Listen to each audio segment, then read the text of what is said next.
Desperate for you, পরিত্রা অর্নি। পর্ব 13 থেকে 15। আজ মায়াদের ভার্সিটিতে নবীন বরণের অনুষ্ঠান। মায়া কাল রাতে বেশ দেরি করে ঘুমিয়েছে, তাই সকালে উঠেছে ও দেরি করে। উঠে ফ্রেশ হয়ে রেডি হয়ে নিল। আজ একটু সাজগোজও করলো মায়া। গিটার নিয়ে বের হয়ে দেখলো নেহাও চলে এসেছে। নেহা তো আজ একেবারে সেজেগুজে বের হয়েছে। নেহাকে দেখেই মায়া বলল, তোকে তো আজ পরী লাগছে রে নেহু। তোকে কি কম সুন্দর লাগছে নাকি? তোকে তো হুড়পড়ির মতো লাগছে। নেহার কথা শুনে মায়া মুচকি হাসল। দুজনে কথা বলতে বলতে গেট দিয়ে বের হবে এমন সময় নিখিল ওর বাইক নিয়ে এসে পাশে দাঁড়ালো। নেহা আর মায়াও দাঁড়িয়ে গেল। নেহা নিখিলকে দেখেই চেঁচিয়ে বলল, বাইক কি গায়ের উপর উঠিয়ে দিবে নাকি? চুপ ফাজিল, আমি তোর বড়, এটা ভুলে যাস। নেহা নিখিলের কথা শুনে ভেঙচি কেটে বলল, আসছে আমার মুরব্বি। নিখিল কিছু না বলে সোজা বলল, বাইকে উঠো। বাইকে কে উঠবে? তুই উঠবি। কেন? আমি বলেছি তাই। কাজ আছে, সঙ্গে চল। নেহা ভালো করেই জানে নিখিলের কোনো কাজ নেই। আর নেহা চলে গেলে মায়া কি একা যাবে নাকি? নেহা বলল, আমি যাব না, তুমি যাও। উঠতে বলেছি তোকে আমি। আমি গেলে মায়া কার সাথে যাবে? রুদ্ধ ভাইয়ের সাথে। ভাই এখনই চলে আসবে। তুই উঠো। নিখিলের কথা শুনে মায়া এবার হতবাক। ও রুদ্ধর সাথে যাবে মানে? এদিকে নেহা বিষয়টা এবার বুঝতে পেরে মার দিকে চেয়ে বলল, তুই তাহলে ভাইয়ার সাথে চলে আয় ময়না হে। তুই আমাকে রেখে। মায়া কথাটা শেষ করার আগেই নেহা বলল, তুই যে ভাইয়া চলে এসেছে, তুই আয়, আমি যাচ্ছি। কথাটা বলেই নেহা বাইকে উঠে বসলে নিখিল বাইক নিয়ে চলে গেল। এদিকে মায়া একা দাঁড়িয়ে। আরেকদিকে দেখলো রুদ্ধ এগিয়ে আসছে। মার কেমন যেন লাগছে। একা ও কি করে যাবে রুদ্ধর সাথে? রুদ্ধ গাড়ি নিয়ে এলো একেবারে। গাড়ি মার সামনে এসে দাঁড় করালো। মায়া দাঁড়িয়ে আছে, বুঝতে পারছে না উঠবে কিনা। মায়াকে দাঁড়িয়ে থাকতে দেখে রুদ্ধ নিজেই গাড়ি থেকে নেমে এসে মার সামনে দিয়ে গিয়ে গাড়ির গেট খুলে দিয়ে বলল, প্লিজ ম্যাডাম উঠুন, সময় যাচ্ছে। মায়া এটা একেবারেই আশা করেনি। ও শুধু রুদ্ধকে দেখে যাচ্ছে। মায়া এদিক ওদিক চেয়ে গাড়িতে গিয়ে উঠে বসল। পরপর রুদ্ধ ও এসে উঠে বসল। মায়া রুদ্ধর দিকে তাকালো। ফর্মাল ড্রেসআপে আছে রুদ্ধ। বরাবরের মতোই সুন্দর দেখাচ্ছে লোকটাকে। রুদ্ধ গাড়ি স্টার্ট দিল। মায়া চুপচাপ বসে আছে। গাড়ি চলছে। মায়া একটু পরপর আর চোখে তাকাচ্ছে। হুট করেই রুদ্ধ বলে উঠল, এভাবে লুকিয়ে না দেখে সরাসরি দেখতে পারো। আমার কোনো সমস্যা নেই। কথাটা মার কানে যেতেই মায়া লজ্জায় পড়ে গেল। মায়া চোখে নামিয়ে নিয়ে বলল, আমি আপনাকে দেখছিলাম না তো। দেখছিলে না? না। তাহলে দেখো। কেন দেখব? আমি বলেছি তাই। মার গলা কাঁপছে কথা বলতে গিয়ে। গাড়ি সোজা রাস্তায় চললেও এবার গাড়ি একটা অন্য রাস্তা দিয়ে টুকতে দেখে মায়া বলল, এটা তো ভার্সিটির রাস্তা না। জানি। গাড়ি চলছে এবার বেশ গতিতে। রাস্তা পুরোটা ফাঁকা। মায়া চেয়ে আছে রাস্তার দিকে। মনে মনে ভয় লাগছে যদিও একটু, কিন্তু ভরসাও আছে রুদ্ধর উপর। রুদ্ধ একবার মার দিকে তাকালো। মার চুলগুলো বাতাসে উঠছে। মায়া জানালা দিয়ে বাইরে চেয়ে আছে। রুদ্ধ হুট করেই গাড়ি থামিয়ে দিল। মায়া চমকে গিয়ে রুদ্ধর দিকে চেয়ে বলল, কি হলো? মায়া আজ একটু সাজগোজ করেছে। ঠোঁটে গোলাপি রঙের লিপস্টিক, চোখে গাঢ় কাজল। মায়াকে বেশ আবেদনময়ী লাগছে রুদ্ধর কাছে। চোখ ফেরাতে ইচ্ছে করছে না রুদ্ধর। তবুও চোখ সরিয়ে নিয়ে বলল, কিছু হয়নি, নামো গাড়ি থেকে। মায়া কিছু না বলেই গাড়ি থেকে নামলো। মায়া তো অবাক পুরো। ওরা একটা বিলের মাঝে দাঁড়িয়ে আছে। পুরোটা পদ্ম বিল। মাঝে দিয়ে এই রাস্তা। আশেপাশে কেউ নেই। হালকা রোদ। মায়ের ফুলগুলো ফুটতে শুরু করেছে। মায়া হা করে চেয়ে আছে। এই ইট পাথরের শহরে এমন পরিবেশ পাওয়া দুষ্কর। মার মুখ থেকে আপনা আপনি বের হলো, কি সুন্দর জায়গায়। রুদ্ধ এসে মার পাশে দাঁড়ালো, হাত ভাঁজ করে বলল, ভালো লেগেছে তোমার? মার খুশি দেখে কে? মায়া রুদ্ধর দিকে চেয়ে বলল, ভীষণ। মায়া চারদিকটা দেখতে লাগলো। পদ্মফুল হাতে পেলে বোধহয় আরো ভালো লাগতো। কিন্তু অনেক পানি। এত পানিতে নেমে ফুল আনা অসম্ভব। মার পাশে এসে রুদ্ধ ফের বলল, ফুল চাই ম্যাডাম। চাই, কিন্তু পানি তো অনেক। রুদ্ধ একটু হেসে পকেট থেকে ওর ফোন আর মানিব্যাগটা বের করে মার দিকে এগিয়ে দিল। মায়া হাতে নিল। রুদ্ধ এগিয়ে গেল পানির দিকে। মায়া চেঁচিয়ে বলল, আরে আপনি নামছেন কেন? রুদ্ধ শুনল কিনা কথাটা কে জানে। রুদ্ধ পেন্ট কিছুটা উপরে তুলে পানিতে নেমে কাছেই দুটো পদ্ম পেল। সে দুটো নিয়েই রুদ্ধ উঠে এলো। মায়া বলদের মতো চেয়ে আছে। রুদ্ধ উঠে এলো, এসে মার দিকে ফুল দুটো এগিয়ে দিলে। মায়া বলল, আপনি এই পানিতে কেন নামলেন? রুদ্ধ এর পেন্টটা ঠিক করে মার দিকে দৃষ্টি রেখে বলল, আমার ফুল শখ করে দুটো ফুল চেয়েছে। পানি কেন? যে কোনো জায়গায় নামতে পারবো। রুদ্ধর কথাটা মায়া পুরোটা বুঝলো কিনা কে জানে, শুধু এইটুকু বুঝলো, আমার ফুল দুটো ফুল চেয়েছে। আমার ফুল মানে? মায়া কি ফুল? রুদ্ধ কি বুঝাতে চাইল? মায়া বলল, আপনার ফুল মানে। রুদ্ধ এবার করল কি, মার একেবারে সামনে এসে দাঁড়ালো। মার চোখে চোখ রেখে হুট করে মার কপালে গভীরভাবে স্পর্শ করল ওষ্ঠ দ্বারা। মার পুরো শরীর কেঁপে উঠল মুহূর্তে। রুদ্ধ বলে উঠল, তুমি আমার ফুল, শুধু আমার। কথাটা মার কানে যেতেই মার পুরো শরীর যেন অবশ হয়ে এলো। রুদ্ধ কি বলছে এসব? মায়াকে এভাবে নেতিয়ে পড়তে দেখে রুদ্ধ কিছুটা সরে দাঁড়ালো। পরপর বলল, ম্যাডাম নিজেকে সামলান, এখনই যদি নেতিয়ে পড়েন এভাবে, গভীরভাবে ছুঁয়ে দিলে কি করবেন আপনি? মার মাথা চক্কর দিচ্ছে। রুদ্ধ এসব কি বলছে? নাকি মায়া স্বপ্ন দেখছে? মায়া কেমন ছটফট করতে লাগলো। হুট করেই মায়া এক লাফে উঠে বসল। আশেপাশের সব অন্ধকার।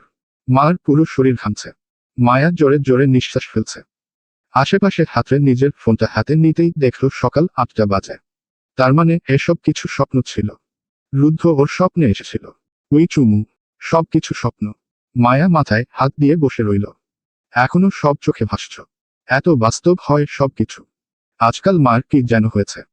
রুদ্ধর কথা মাথায় থাকে। রুদ্ধর চুমু খাওয়া, কাছে আসা, সবকিছু। মায়া পাগল হয়ে যাবে নাকি? ওই লোকর মাথায় এমন বাসা বেঁধে বসেছে কেন? মায়া উঠে সোজা ওয়াশরুমে চলে গেল। আজ ওদের নবীন বরণের অনুষ্ঠান। মায়া ফ্রেশ হয়ে বের হতেই দেখল নেহার কল। মায়া কলটা রিসিভ করতেই নেহা বলল, এই তুই এখনই সব নিয়ে নিচে আয়। কেন? একসাথে রেডি হই। তুই উপরে চলে আয়। কথাটা বলে মায়া কল কেটে গেল ড্রেস খুঁজতে। স্বপ্নে মায়া সাদা রঙের একটা ড্রেস পরেছিল। তাই মায়া সাদা রং না পরে কালো রঙের ড্রেস নিল। জামাটা পরে নিয়ে হালকা একটু সাজগোজ করতেই নেহা এলো। ও সব করেই এসেছে। শুধু চোখে আইলাইনারটা মায়া পরিয়ে দিল। এরপর দুজনে মিলে নামলো নিচে। মার মনে হচ্ছে ও যা স্বপ্নে দেখেছ আজ তাই হবে। তাই আগেই নেহাকে বলল, তুই কিন্তু আমাকে রেখে কোথাও যাবি না। আমি কার সাথে কোথায় যাব আবার? নিখিল ভাই আসলে চলে যাবি না কিন্তু? নিখিল এত সকালে উঠে তোর মনে হয়? দেখ গিয়ে পড়ে পড়ে ঘুমাচ্ছে। ওদের কথার মাঝেই কোথা থেকে যেন ভূতের মতো নিখিল এসে হাজির হলো, তাও বাইক নিয়ে। মায়া নিখিলের দিকে চেয়ে রইল। নিখিল নেহাকে বলল, কি বলছিলি তুই আমার নামে? তুমি এত সকালে উঠেছ যে? কাজ আছে একটা, তুই চল সঙ্গে। আমি আমি যাব না। মায়া হা করে সব দেখে যাচ্ছে। মনে হচ্ছে মায়া কোনো অলৌকিক শক্তি পেয়ে গেছে। সব এমন মিলে যাচ্ছে কেন? মায়া বলল, না ও আমার সাথে যাবে। বইন আমার, তুই রুদ্ধ ভাইয়ের সাথে আয়। মায়া কিছু বলতে যাবে তার আগেই নিখিল বলল, ওই যে ভাই ও গাড়ি নিয়ে আসতেছে। নেহা উঠল বাইকে। নেহা কিছু না বুঝলে এইটুকু বুঝল যে কিছু একটা কাহিনী আছে। তাই বাইকে উঠে চলে গেল। সব এত দ্রুত হলো যে মায়া কিছু বলতে ও পারল না। এদিকে রুদ্ধ গাড়ি নিয়ে এসে সামনে গাড়ি থামালো। মায়া ঠায় দাঁড়িয়ে আছে। রুদ্ধ একটু ওয়েট করল। পরপর জানালা দিয়ে উকি দিয়ে বলল, তুমি কি যাবে নাকি সব চিন্তার রাস্তায় দাঁড়িয়ে সেরে ফেলবে?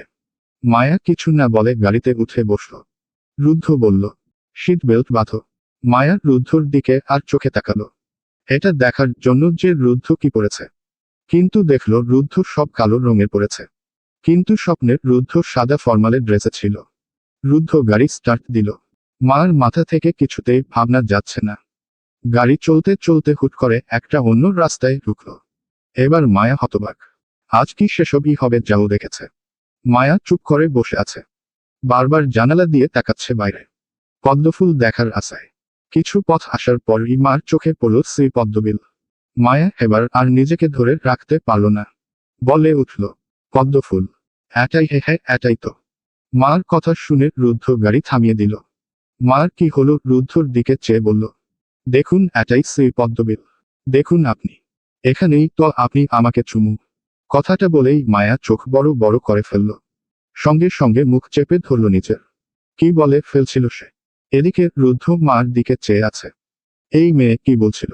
রুদ্ধ বলল, বলো, কি বলছিল? না কিছু না। এখানেই আমি তোমাকে চুমু। তারপর, আমি তো তোমাকে চুমু খাইনি। খেয়েছেন আপনি। মার কথায় এবার রুদ্ধ হেসেই ফেলল। পরপর বলল, পদ্ম লাগবে তোমার? মায়া চেয়ে আছে রুদ্ধর দিকে। রুদ্ধ বুঝল মায়া কিছু একটা ঘোরের মধ্যে আছে। তাই মার গালে হাত রেখে বলল, বসো তুমি, আমি পদ্ম এনে দিচ্ছি। মায়া নিষেধ করতে যে ও পারল না। তার আগেই রুদ্ধ বের হয়ে গেল। মায়া ও নামলো গাড়ি থেকে। রুদ্ধকে দেখলো কিছুটা নিচে নেমেই পদ্ম তুলতে। মার মনে হচ্ছে সেই সব হচ্ছে। সব। এটা কিসের নিশানা? কয়েক মিনিট পরেই রুদ্ধ ফিরে এলো অনেকগুলো পদ্ম হাতে। মার সামনে এসে পদ্মগুলো মার দিকে এগিয়ে দিয়ে বলল, নাও, তোমার পদ্ম। মায়া কাপা কাপা হাতে ফুলগুলো নিল। কয়েক মুহূর্তে ফুলের দিকে চেয়ে থেকে বলল, এবার কি আপনি আমায় চুমু খাবেন? রুদ্ধ এমন কথা আশা করেনি। তাই ভ্রু কুঁচকে বলল, কি? জানেন আমি আজ ভোরবেলায় আপনাকে নিয়ে স্বপ্ন দেখেছি। যা যা দেখেছি ঠিক তাই হয়েছে সকাল থেকে আমার সাথে। স্বপ্নে ও পদ্ম ফুল এনে দিয়েছেন আপনি আমাকে। এরপর এরপর চুমু খেয়েছি। মায়া মাথাটা শুধু উপর নিচ করল। লজ্জায় তাকাতে পারছেন না রুদ্ধর দিকে। এদিকে রুদ্ধ মার দিকে কিছু সময় চেয়ে থেকে মার থুতনি ধরে উঁচু করে মার চোখের দিকে চেয়ে বলল, সবই যেহেতু সত্যি হয়েছে, চুমুটা বাদ দিলে খারাপ দেখায়।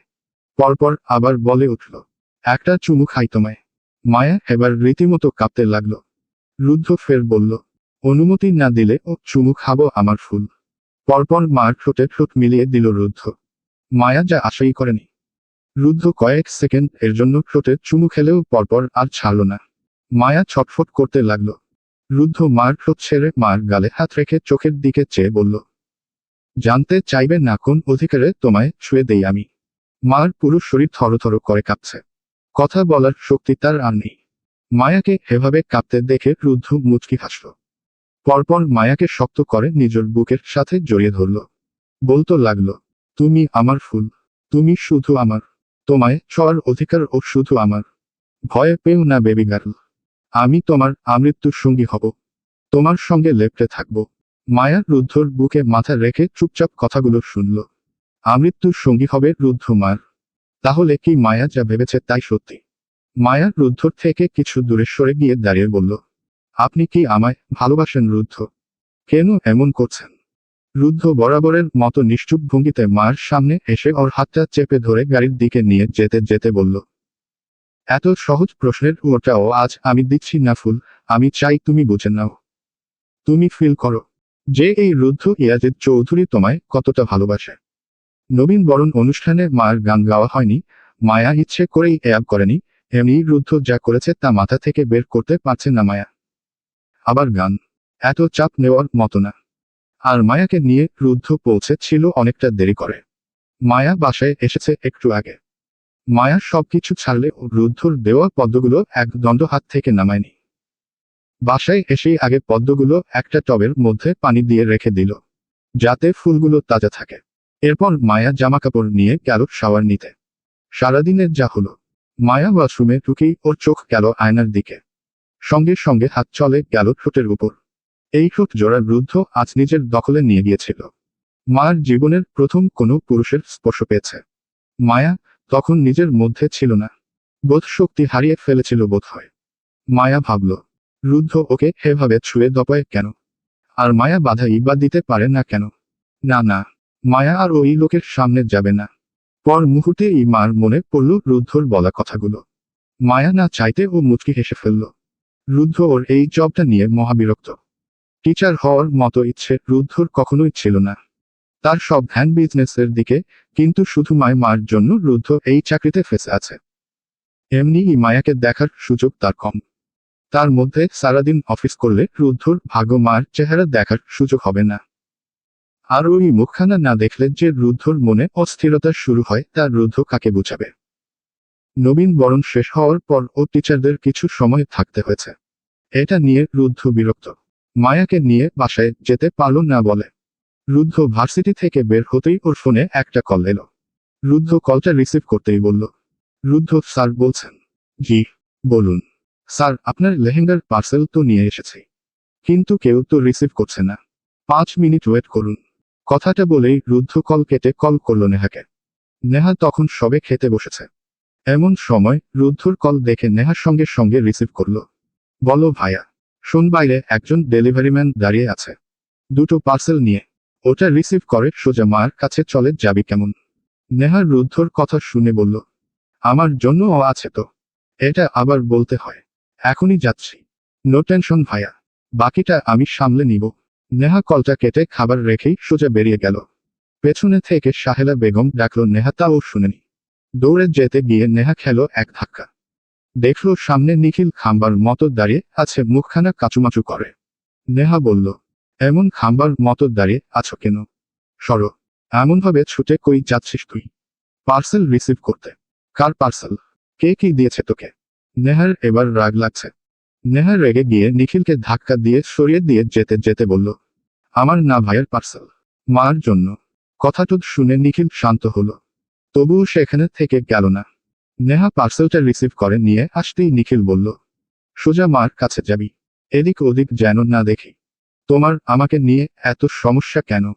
আমার তোরে নিয়েই সমস্যা, আর কিছু নিয়ে না। তুই আমার সমস্যা। কথাটা বলে নিখিল বাড়ির ভেতরে চলে গেল। নেহা গেল সোজা মার বাসায়। মায়া সবে শাওয়ার নিয়ে এসেছে। এমন সময় কলিং বেল বেজে উঠল। মায়া ভাবল হয়তো মহিমা বেগম এসেছে, তাই দ্রুত গিয়ে দরজা খুলে দিল। দরজা খুলতেই দেখল নেহা দাঁড়িয়ে আছে, হাতে বড় বড় দুটো ব্যাগ। নেহা বলল, সর ভেতরে যেতে দে। তোর হাতে কি এগুলো? নেহা কিছু না বসে সোজা ভেতরে চলে গেল। মায়া দরজা বন্ধ করে দিয়ে সোফায় এসে বসল। নেহা খুব উৎসাহী, কারণ ও নিজেও জানে না এই বক্সের ভেতরে কি আছে। মায়া বসতেই নেহা বক্সগুলো খুলতে লাগলো। মায়া বলল, কি আছে এতে? আরে আমি নিজেও জানি না। নেহার কথা শুনে মায়া ভ্রুকুচকে বলল, কি? তোর জিনিস? আর তুই নিজেই জানিস না? না মানে, আগে খুলতে তো দিবি। নেহা আগে মায়ের নামের পার্সেলটা খুলল টেনে, ভেতরে আরেকটা বক্স। সেটা বের করে। বক্সটা খুলতেই মায়া অবাক। এটা তো সেই দিন দেখে আসা সেই লেহেঙ্গাটা।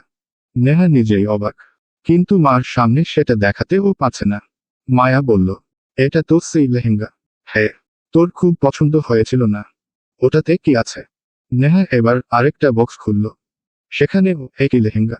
নেহা এটা দেখে এক প্রকার লাফিয়ে উঠল। বলতে লাগলো, এই একই রকম লেহেঙ্গা পাঠিয়েছে ভাইয়া। ভাইয়া মানে? এটা তোর ভাই পাঠিয়েছে। নেহা এবার বুঝলো ও কি করে ফেলেছে। বেশি খুশিতে সত্যি কথা বলে ফেলেছে। নেহা এবার বলল, না মানে, হয়েছে কি? ভাইয়াই পাঠিয়েছে। তোর ভাই তোকে দিতে পারে, আমাকে কেন? নেহা বুঝলো মায়া রেগে যাচ্ছে বোধ হয়, তাই আস্তে করে নিজের লেহেঙ্গার বক্সটা নিয়ে তোর দিয়ে যেতে যেতে বলল, আমি কিছু জানি না ভাই, তুই ভাইয়ার সাথে কথা বলেনিস। নেহা চলে গেল। মায়া মেরে দাঁড়িয়ে রইল। এত দামি লেহেঙ্গা ওকে রুদ্ধ কেন দিবে? মায়াই বা এটা কেন নিবে? মায়া লেহেঙ্গার দিকে চেয়ে থেকে সেটা বক্সে ভরে নিজের রুমে নিয়ে গেল। পরপর বিছানার উপর থেকে ফোনটা নিয়ে রুদ্ধর আইডিতে মেসেজ পাঠালো, কোথায় আপনি? মেসেজটা ডেলিভার হলেও সিন হলো না। মায়া অনেকটা সময় ফোন হাতে নিয়ে বসে রইল। তার একটু পরেই মহিমা বেগম ও চলে এলো, কিন্তু মেসেজের ওর মায়া পেল না। মায়া লেহেঙ্গাটা রীতিমতো লুকিয়ে রেখেছে, যাতে মহিমা বেগমের চোখে না পড়ে। দেখলেই হাজারটা কথা জিজ্ঞেস করবে। এত দামি লেহেঙ্গা মায়া কোথায় পেল? মায়া এই ভয়ে রুম থেকেই বের হলো না। এদিকে রাত 9টা বাজতে চলল।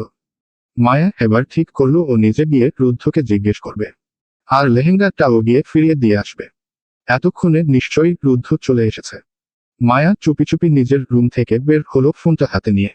মেইন দরজা খুলে সোজা উপরে চলে গেল, কিন্তু রুদ্ধর ফ্ল্যাটের সামনে এসে দেখল দরজা বন্ধ। মায়া হতাশ, রাগও লাগছে সাথে। ফিরে আসবে এমন সময় দেখল ছাদের সিঁড়ির লাইট জ্বলছে। মায়া বুঝল ছাদে হয়তো রুদ্ধ আছে। মায়া গেল ছাদে। ছাদে উঠতেই দেখল ছাদের এক কোণায় একটা লাইট চালানো। হালকা আলোয় কিছুই তেমন দেখা যাচ্ছে না। মায়া দেখল ওখানেই কেউ একজন উল্টো দিকে ফিরে আছে। মার আর বুঝতে বাকি নেই এটাই রুদ্ধ। মায়া এগিয়ে গেল, গিয়ে রুদ্ধর থেকে কয়েক কদম পেছনে দাঁড়িয়ে বলল, এই যে। মায়া ডাকতেই রুদ্ধ সঙ্গে সঙ্গে পেছনে ফিরে তাকালো। মায়া দেখল রুদ্ধর হাতে জ্বলন্ত সিগারেট। রুদ্ধ মার দিকে চেয়ে বলল, তুমি এখানে? আপনার সাথে আমার কথা আছে। মার কথা শুনে রুদ্ধ রেলিংয়ের সাথে লেগে দাঁড়িয়ে সিগারেটের শেষ টানটা দিয়ে সেটা ফেলে দিয়ে মায়াকে ইশারায় কাছে ডাকল। কিন্তু মায়া একটুও নড়ল না। বিষয়টা দেখে রুদ্ধ বলল, নিজে থেকেই আসবে নাকি আমি ধরে আনবো? মার মনে হলো সে এখানে এসে ভুল করেছে। এই লেক যে কিছু করতে পারে। মায়া একটু এগিয়ে গিয়ে দাঁড়ালো। রুদ্ধ বলল, আরো কাছে আসতে হবে ম্যাডাম। ওখান থেকে বললে আমি শুনতে পাবো না। মায়া এবার আরো একটু এগিয়ে গেল। রুদ্ধ এবার মার হাত ধরে টান দিয়ে সোজা নিজের সামনে দাঁড় করিয়ে দিল। মায়া মনের সাহস আনছে। এত সাহস নিয়ে এসেছিল, এখানে এসে সব উল্টে যাচ্ছে। রুদ্ধ বলল, বলো এবার, আপনি আমাকে লেহেঙ্গা কেন পাঠিয়েছেন? মার কথা শুনে রুদ্ধ বুঝল নেহা ভেজাল করে ফেলেছে। তাই সহজভাবে বলল, ইচ্ছে হয়েছে তাই। আপনার ইচ্ছে হলেই আমাকে কেন লেহেঙ্গা পাঠাবেন? কারণ ওই লেহেঙ্গায় তোমাকে দেখব আমি। হিহ, পাগল হয়ে গেছেন আপনি। উহু, আমি ওটা নিয়ে আসছি। কথাটা বলে মায়া চলে যেতে নিলেই রুদ্ধ মার হাত চেপে ধরে একটানে নিজের কাছে নিয়ে এলো। মায়া হচকিয়ে গেল হঠাৎ এমন হওয়াতে। মায়া গিয়ে রুদ্ধর বুকের উপর পড়ল। রুদ্ধ মার কোমরের উপর হাত রেখে বলল, তোমার থেকে যত নিজেকে দূরে রাখতে চাই, তুমি ততই কাছে চলে আসো। এটা কিসের ইঙ্গিত বলো তো? ছাড়ুন আমাকে। উহু, তুমি নিজেই এসে ধরা দিয়েছ। ছাড়বো না আমি। আমাকে ছাড়ুন। আমি এসেছি আপনার লেহেঙ্গা ফেরত দিতে। ওটা ফেরত নিয়ে আমি কি করব? ওটা তোমার। তুমি পরবে ওটা আগামীকাল। আর আমি দেখব। মায়া রীতিমতো মোচড়াতে লাগলো। আর বলতে লাগলো, পরব না আমি ওটা। রুদ্ধ হুট করেই মায়াকে ছেড়ে দিল। মায়া একেবারে শান্ত হয়ে গেল। রুদ্ধ বলল, পরবে তুমি। আর যদি না পড়ো তাহলে? তাহলে কি? চুমু খাবো তোমায়। রুদ্ধর কথা শুনে মার চোখ বড় বড় হয়ে গেল। একটা মানুষ কিভাবে সরাসরি এমন কথা বলতে পারে? মায়া বলল, আপনি একটা ঠোঁট কাটা লোক। রুদ্ধ এবার একটু শব্দ করেই হেসে ফেলল। পরপর মার একেবারে সামনে এসে দাঁড়িয়ে মার চোখে চোখ রেখে বলল, আমি ঠোঁট কাটা? ওইটা শুধু তোমার সামনে ম্যাডাম। তুমি আমায় আরো উপাধি দিবে। কারণ আমি সবকিছু তোমার সামনেই হব। রুদ্ধর কথা শুনে মায়া হুট করে বলে ফেলল, আপনাকে আমার ভয় লাগে? ভয় কেন? আপনি কেমন করে যেন কথা বলেন। আমি কিছুই বুঝতে পারি না। মনে হয় আপনি আমাকে ভালোবাসেন। আবার মনে হয় এসব আমার মনের ভুল। রুদ্ধ এবার মার কপালের কাছে চলে আসা চুলগুলো সরিয়ে দিল। মায়া ঠায় দাঁড়িয়ে আছে। রুদ্ধ বলল, এত ভাবনা কেন? ওর তো খুব সহজ। কি ওর? ভেবে নাও। পরপর রুদ্ধ আবার বলল, এখানে ঠান্ডা বাতাস। বাসায় চলে যাও। মায়া বুঝল না কিছুই। ও কোটে এলো কি? আর করছে কি? মায়া আর কথা বাড়ালো না। চলে আসতে নিল। রুদ্ধ পেছনে থেকে বলল, ওই লেহেঙ্গা আমি তোমার জন্য কিনেছি ফুল। খুব শখ করে। কাল ওটা পরবে। পরতেই হবে কিন্তু। আমি তোমাকে দেখার জন্য ওয়েট করব। মায়া আর কিছু বলল না, ছাদ থেকে নেমে এলো। এখনো বুক ধুকপুক করছে। রুদ্ধর চাহনি, রুদ্ধর কণ্ঠ, রুদ্ধর ওকে কাছে টেনে নেওয়া, সব আপন মনে হয় মার কাছে। মায়া সোজা নিজের রুমে এসে সব লাইট অফ করে বিছানায় শুতেই ওর ফোনে মেসেজ এলো। মায়া ফোনটা হাতে নিতেই দেখলো রুদ্ধ ওর মেসেজে ওর দিয়েছে, তোমার মনে। মায়া রিপ্লাই করলো, কোথায় আমার মনে তো আপনি নেই। পরপরই রিপ্লাই এলো, তোমার মনে কেন?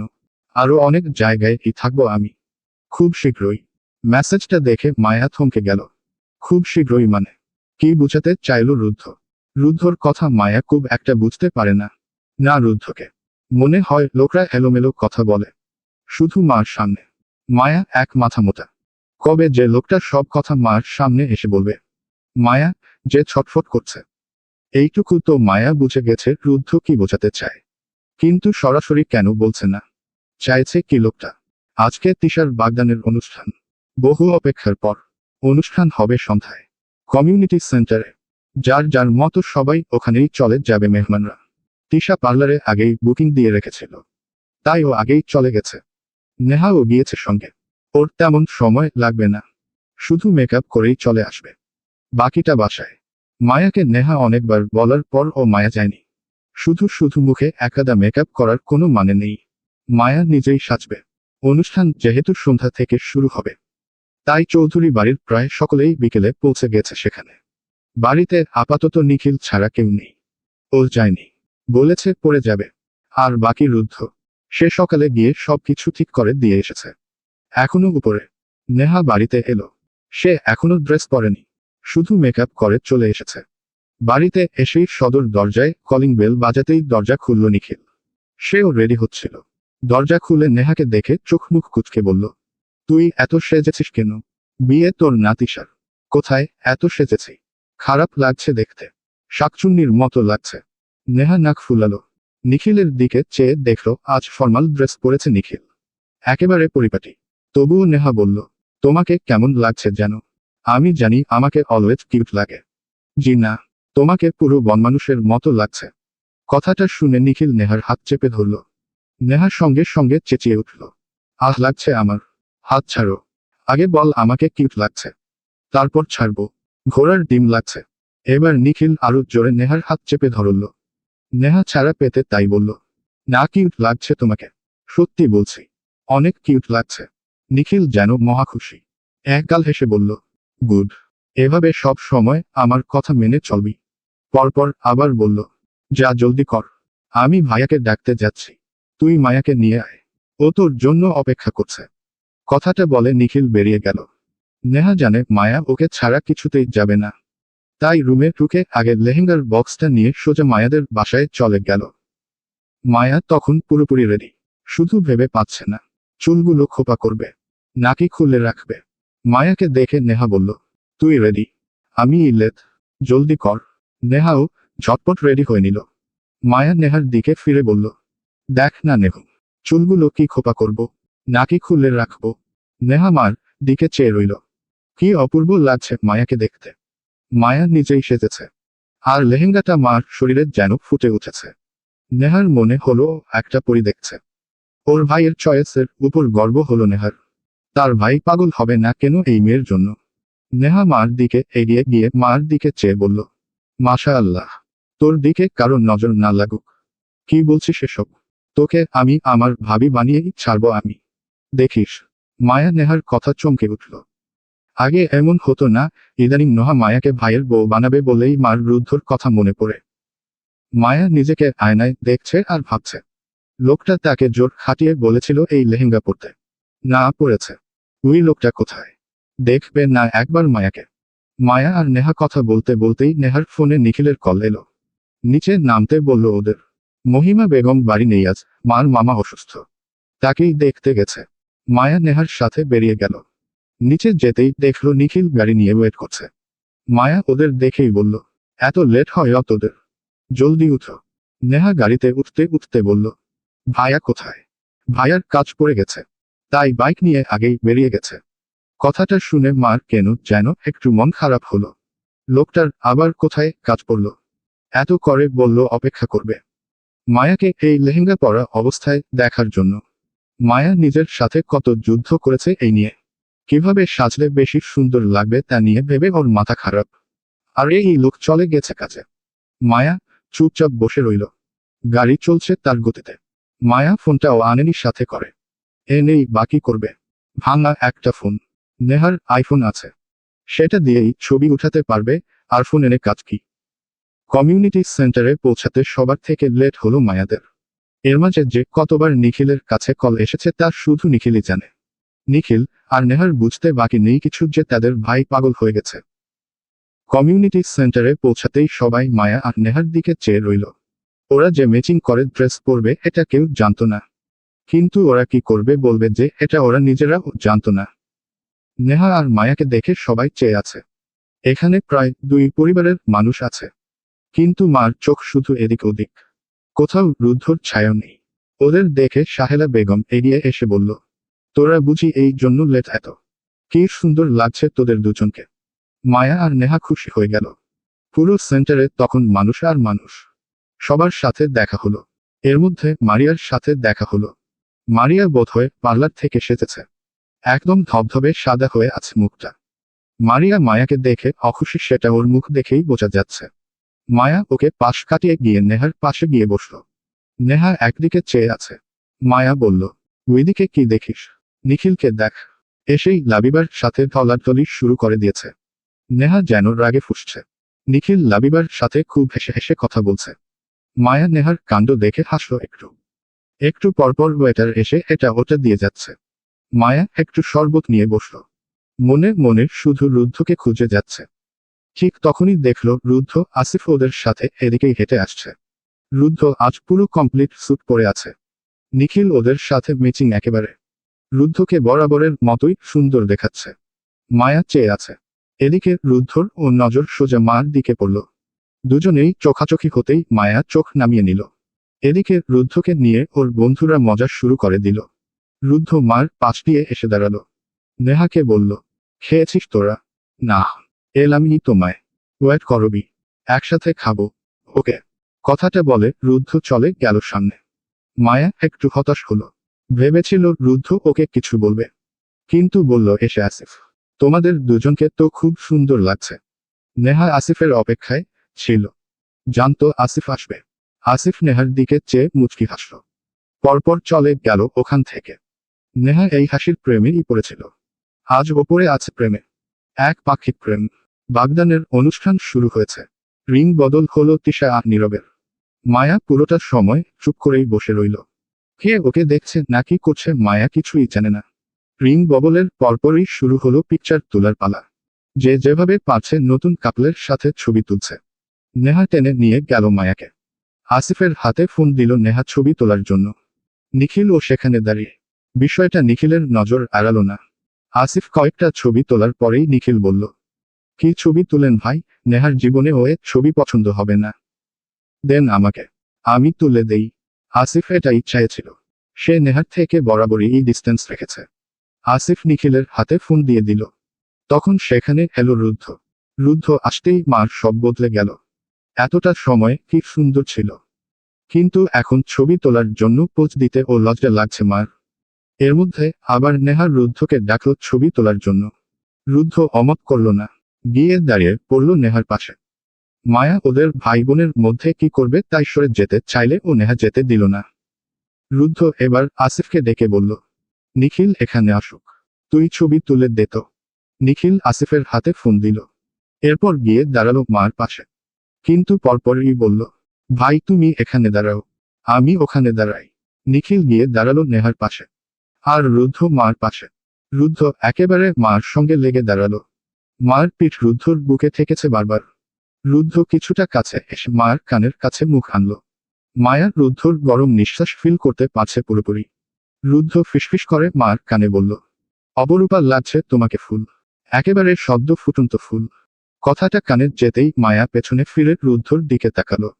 রুদ্ধ সঙ্গে সঙ্গে চোখ মারল মায়াকে। ইশারায় সামনে তাকাতে বলল। মায়া চুপচাপ চেয়ে রইল। ছবি তোলা শেষ হতেই রুদ্ধ মার পাশেই দাঁড়ালো। বলল, সবাই খেতে বসে গেছে, চল সবাই। ওরা সবাই খেতে বসলো এক টেবিলে। পাশের টেবিলেই মারিয়া ওরা বসেছে। এদিকে সাহেলা বেগম একটু পরপর মায়াদের টেবিলে এটা ওটা দিতে বলছে। রুদ্ধ নিজে মার প্লেটে এটা ওটা তুলে দিচ্ছে। মারিয়া ওর মাকে বলল, তোমার বোন আর বোনের ছেলে ওই মেয়েকে একটু বেশি আহ্লাদ করছে না? সুন্দরী যে, বশ করেছে সবাইকে। কথাটা শুনে মারিয়া বলল, আমি কি কম সুন্দরী নাকি? রাগ করিস না, এই ঝামেলা যাক। আমি তোর খালামুনিকে বলবো তোর কথা, যা খুশি করো। আমার রুদ্ধকেই চাই। খাওয়া দাওয়া শেষ করে অনুষ্ঠান শেষ হতে হতে প্রায় রাত 11টার কাছাকাছি বেজে গেল। মায়া এই ভারী লেহেঙ্গা পরে বসে থাকতে থাকতে বিরক্ত। অনেক মেহমানই চলে গেছে, কিন্তু বাড়ির লোকেরা রয়ে গেছে। রুদ্ধ আশরাফ চৌধুরীর সাথে কথা বলছে আর একটু পরপর মার দিকে তাকাচ্ছে। মায়া চেয়ারে বসে টেবিলে মাথা রেখে শুয়ে আছে। রুদ্ধর বাবার সাথে কথা বলে এসে নেহাকে ডেকে বলল, নেহা নিখিলকে ডেকে বের হ, বাসায় যাব এখনই। নেহা গেল নিখিলকে ডাকতে। রুদ্ধ এসে মার পাশে এসে দাঁড়ালো। তখনই মায়া মাথা তুলল। রুদ্ধ বলল, খারাপ লাগছে, বাসায় যাব কখন? নেহা কোথায়? রুদ্ধ কিছুটা ঝুঁকে মার দিকে চেয়ে বলল, আমাকে দিয়ে হবে না। নেহাকে লাগবে কেন? মার ভীষণ খারাপ লাগছে, তার মধ্যে ঘুমও পাচ্ছে। রুদ্ধ বলল, চলো বাসায় যাব। মায়া সঙ্গে সঙ্গে উঠে দাঁড়ালো। ততক্ষণে সকলে চলে গেছে। গেটের সামনে এসে দেখল শুধু রুদ্ধর গাড়ি আর নিখিলের বাইক রাখা। নেহা আর নিখিল বাইকের সামনে দাঁড়িয়ে। রুদ্ধকে দেখে নিখিল বলল, ভাই আমি নেহাকে নিয়ে চলে যাই তাহলে। হু, যা। নেহা নিজেও চাইছিল নিখিলের সাথে যেতে। রাতে বাইকে করে ঘুরতে পারবে। নিখিল নেহা চলে গেল। মায়া এলো একটু পর। ওর ওনার পিন খুলে যাওয়ায় দেরি হলো আসতে। এসে দেখল শুধু রুদ্ধ দাঁড়িয়ে আছে। মায়া এদিক ওদিক চেয়ে বলল, নেহা কোথায়? রুদ্ধর এবার রাগ লাগছে। রুদ্ধ সবাইকে ভাগিয়ে দিল আগে আগে যাতে এই মেয়ের সাথে একটু আলাদা সময় কাটাতে পারে। চর এই মেয়ে, নেহা ছাড়া কিছু বুঝে না। মায়া ফের বলল, নেহা কি চলে গেছে? রুদ্ধ এবার মার দিকে ঘুরে বলল, সবাই চলে গেছে। এবার তোমাকে রেখে আমিও চলে যাব। যদি আরেকবার নেহা নেহা করো। কথাটা বলে রুদ্ধ গাড়ির দিকে গেল। মায়া ও পিছু পিছু গেল। রুদ্ধ গাড়ির দরজাটা খুলে দিয়ে নিজের ড্রাইভিং সিটে গিয়ে বসল। মায়া ও উঠে বসল চুপচাপ। রুদ্ধ গাড়ি স্টার্ট দিল। রাত তখন প্রায় 12টা। রাস্তাঘাট কিছুটা ফাঁকা। রুদ্ধ একটু পরপর মার দিকে তাকাচ্ছে। মায়া বাইরের দিকে চেয়ে আছে। রুদ্ধ বলল, কথা বলো। মায়া শুরুতে বুঝতে পারল না, তাই বলল, কি কথা বলো? চুপ করে থাকবে না? কি কথা বলবো? যা খুশি, শুধু আমার নাম ধরে ও ডাকতে পারো। রুদ্ধর কথা মায়া বুঝল না। লোকটা কি পাগল হয়ে গেছে নাকি? মায়াকে চুপ থাকতে দেখে রুদ্ধ বলল, লেহেঙ্গাটা কি খুব ভারী? খুব। তাহলে আর পরো না। এরপর থেকে হালকা জিনিস কিনে দিব। আপনার জিনিস আমি নিব না। মার কথা শুনে রুদ্ধ বলল, আমি তো নিজেকেই লিখে দিব তোমার নামে। আমার সব জিনিসই তোমাকে নিতে হবে, এমনকি আমাকেও। রুদ্ধর কথা শুনে মায়া চোখ বড় বড় করে বলল, কি? যা শুনেছ তাই। গাড়ি চলছে তার গতিতে। মায়া আর কথা বলেনি। রুদ্ধর কথা সে বুঝে না। মার খারাপ লাগছে, সে সিটের সঙ্গে হেলে রইল। রুদ্ধ গাড়ি চালাচ্ছে। অনেকটা সময় ধরে মার কোনো সারা শব্দ না পেয়ে রুদ্ধ পাশে চেয়ে দেখল মায়া সিটের বসেই ঘুমিয়ে পড়েছে। রুদ্ধ অবাক হলো না, বরং চেয়ে রইল। পরপর বিড়বিড় করে বলল, আমার ঘুম পড়ি। রুদ্ধ গাড়ি চালাচ্ছে। হুট করেই রুদ্ধ অল্প সাউন্ড দিয়ে একটা গান ছাড়ল। গানটা বাজতে থাকলো। রাতের শহর। রুদ্ধর পাশে তার গোটা পৃথিবী। যাকে রুদ্ধ সবটা দিয়ে ভালোবাসে, সেই মানুষ তা নিশ্চিন্তে ঘুমাচ্ছে। আর সেই ঘুমন্ত মুখের দিকে বারবার তাকাচ্ছে রুদ্ধ। মনে হচ্ছে সময়টা এখানেই থেমে যেত। এই গান আর এই মানুষ, দুটোই যেন মুহূর্তটাকে পূর্ণতা এনে দিচ্ছে। তোকে দেখি শুনশান রাতে, চলে আসা চিন্তা হঠাতে। শান্ত অশান্ত সময়ে তুই কেন থাকিস না সাথে? বরবাদ হয়েছি আমি তোর অপেক্ষায়। চুরমার করে দে আরো কিছু ইশারায়। চলবে।